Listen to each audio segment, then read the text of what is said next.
Jillian Potter is aiming to be one of the 12 American women to play rugby in the Olympics. But that didn't always seem possible. As I was training for the 2010 World Cup, I broke my neck. She's had devastating setbacks over the past 4 years. And that kept me out for about a year of rehab surgery. She recovered and returned to playing.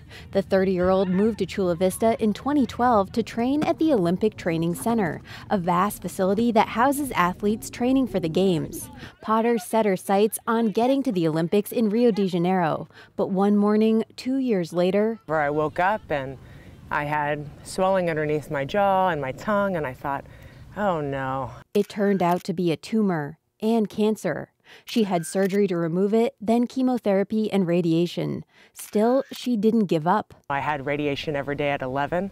I would drive to the hospital, and then I would drive straight to the gym. I never wanted to look too far ahead because that's kind of, you set yourself up a little bit for failure if you don't stay in the present. Within a year, she had the Rio Games back in her sights. To me, why would you stop? I mean, cancer and rugby are not related. And yes, of course, I had people say, you know, maybe you should retire. And I'm thinking, no, like rugby is something that I love. I love my team. I love the girls. You know, I love the sport and I love to compete. And, you know, my love of the game isn't, and having a cancer diagnosis to me are two separate things. Rugby hasn't been in the Olympics since 1924, and women have never competed in the sport at the Games. So if Potter makes the team, she will have a place in history. The journey itself and leading a path for other young women and men to be involved in this sport, and hopefully with the inclusion of the Olympics, more people will be aware of the game and say, I want to play that game. The game will be Rugby Sevens, which is different from rugby that's played at the World Cup. It has teams of 7 players each, and their games are short, just 15 minutes long. That means games are faster with lots of running. Groups of 4, down there and back. Women's coach Richie Walker says seeing rugby in the Olympics could inspire young girls and their parents to give the sport a chance. What they perceive of it is that, oh, rugby, you know, it's a really tough sport. They don't have pads or helmets.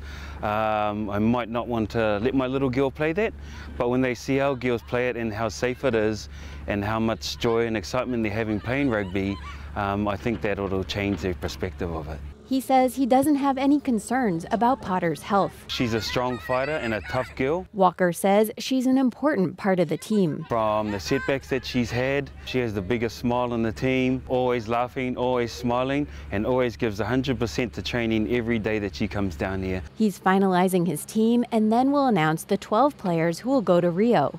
Potter says until then, she'll just keep playing. I try not to think about it too much because I have to think about practice and training, and you know, if you keep getting caught up in selections, then you can't perform. Clearly, practicing mental strength is something she's used to.